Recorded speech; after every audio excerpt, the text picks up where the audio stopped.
السلام علیکم ورحمۃ اللہ وبرکاتہ۔ ہماری روزمرہ زندگی میں کئی بار ایسے حالات اور واقعات پیش آتے ہیں جو ہمارے لیے پریشانی اور سٹریس کا ذریعہ بنتے ہیں، جن سے ہماری کارکردگی اور تعلقات متاثر ہوتے ہیں۔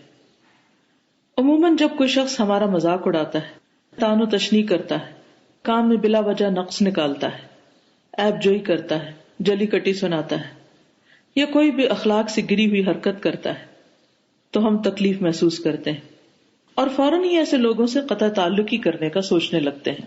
لیکن سوچنے کی بات یہ ہے کہ کیا قطع تعلقی کرنے سے مسائل حل ہو سکتے ہیں؟ ہرگز نہیں، کیونکہ دوسری طرف یہی لوگ ہمارے لیے بہت مفید بھی ثابت ہوتے ہیں۔ ایسے میں پھر کیا کیا جائے؟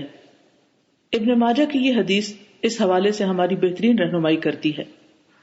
رسول اللہ صلی اللہ علیہ وسلم نے فرمایا، جو مومن لوگوں سے مل کر رہتا ہے اور ان کی ایذا پر صبر کرتا ہے، اسے اس مومن سے زیادہ ثواب ملتا ہے جو لوگوں سے نہیں ملتا اور نہ ان کی ایذا پر صبر کرتا ہے۔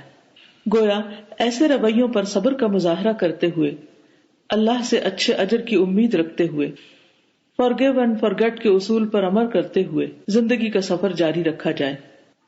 یاد رکھیے، آخرت بہت قریب ہے جب صبر کرنے والوں کو ان کا اجر بے حساب دیا جائے گا۔ دنیا کی زندگی ایک امتحان ہے، اس امتحان کے مختلف رنگ اور مختلف پہلو ہیں، اس لیے کامیاب ہونے کے لیے ضروری ہے کہ ہم آخرت کو سامنے رکھ کر اپنے اخلاق کو بہتر بناتے رہیں۔ السلام علیکم ورحمۃ اللہ وبرکاتہ۔